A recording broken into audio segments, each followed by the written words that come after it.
మీ కుటుంబంలో భార్యాభర్తల మధ్యలో సమాధానం లేదా? నా భార్య చెడ్డదండి, అంతవరకే నువ్వు అనగలుగుతావు. నా భర్త చెడ్డోడండి, అంతవరకే నువ్వు అనగలుగుతావు. నా పిల్లలు ఒక్క మాట అనరండి, అవిధేయులండి అని అంటావు, అంతవరకే నువ్వు ఆలోచించగలుగుతావు. దాని వెనుక జరిగే రహస్య కార్యం ఏంటో తెలుసా? నీతో సమాధాన పడకుండా గయ్యాలి తత్వం నీ భార్యలో నింపింది దుష్టుడన్న సాతానన్న సంగతి నీకు తెలుసా? చిన్నప్పుడు నిన్ను చూసి గడగడలాడే పిల్లలు, అమ్మో అమ్మో నాన్న, అమ్మో అమ్మో అమ్మని గడగడలాడే పిల్లలు ఈరోజు నిన్ను గడగడలాడించే స్థాయికి వచ్చారంటే కారణం నీ పిల్లలు అనుకుంటున్నావా? ఆ అవిధేయపు ఆత్మ సైతాను గడ ఆ పిల్లల్లో కుమ్మరింపజేశాడు. కుటుంబం అంటే బాధ్యత లేకుండా ఓ త్రాగుబోతుగా తిరుగుబోతుగా, నా జీవితం నా ఇష్టం, నేను తాగాలనుకుంటే తాగుతా, తిరగాలనుకుంటే తిరుగుతా, నా లైఫ్ నేను లేట్ చేస్తా, నువ్వు భార్యవైనా నేను పట్టించుకోను, నువ్వు నా పిల్లలవైనా నేను పట్టించుకోనని బాధ్యత రాహిత్యంగా ఒక పురుషుడు మారటానికి కారణం ఏంటో తెలుసా?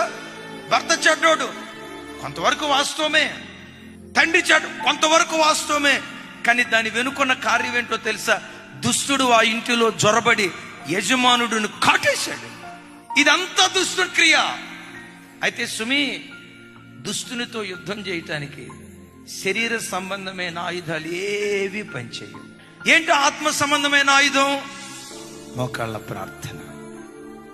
దేవుని సన్నిధిలో నువ్వు మోకాళ్ళుని ఆయన సముఖంలో నువ్వు ప్రార్థన చేయగలిగితే ఏ దురాత్మలు నీకు వ్యతిరేకంగా పనిచేస్తున్నాయో, ఏ చీకటి శక్తులు నీ వ్యాపారానికి వ్యతిరేకంగా పనిచేస్తున్నాయో, ఏ అంధకార శక్తులు నీ ఆత్మీయ జీవితానికి అవరోధంగా నిలవబడి వీడు ఎదగకూడదు, వీళ్ళ వ్యాపారం ఎదగకూడదు, వీళ్ళ సంసారం ఎదగకూడదని ఏ సాతాను చెత్తగొట్టాలని ప్రయత్నం చేస్తున్నాడో, దురాత్మల మీద నీకు విజయాన్ని అనుగ్రహించేది నీ కన్నీటి ప్రార్థన అన్న సంగతి నువ్వు మర్చిపోకు.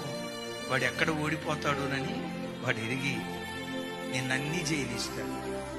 ప్రార్థించు. ఆధ్యాత్మిక రంగంలో బైబిల్ చదవనిస్తాడు, దశమ భాగం ఇవ్వనిస్తాడు, మందిరంలో పరిచర్య చేయనిస్తాడు, వాయిద్యకారుడుగా, గాయకుడిగా, తబలిస్ట్గా, ప్యాడిస్ట్గా, మంచి పరిచారకుడిగా మందిరంలో పెరగనిస్తాడు. ఇవన్నీ చేయనిస్తాడు. కానీ నీకంటూ వ్యక్తిగత ప్రార్థన బలిపీఠం లేకుండా ఆ బలిపీఠాన్ని పడగొడతాడు. జాగ్రత్త. అయ్యా అమ్మా, ఒకసారి నా వైపు చూడు. నీకు నీ కుటుంబానికి విరోధంగా ఏ దురాత్మలు పనిచేస్తూ వచ్చాయో ఈరోజు వాక్యం వింటుండగా పడిపోయిన నీ ప్రార్థన బలిపీఠాన్ని తిరిగి కట్టుకోవటం ప్రారంభించు. నువ్వు సరైన ప్రార్థనా పాడుగా నా సముఖంలో కనపట్లేదు అన్నట్లుగా నీ మనస్సాక్షి నీ మీద నేరారోపణ చేస్తా ఉంటే ఈ వాక్యం వింటుండగా ప్రార్థన బలిపీఠాన్ని మరలా యేసు నామం పేరిట తిరిగి కట్టుకుందుముగాక.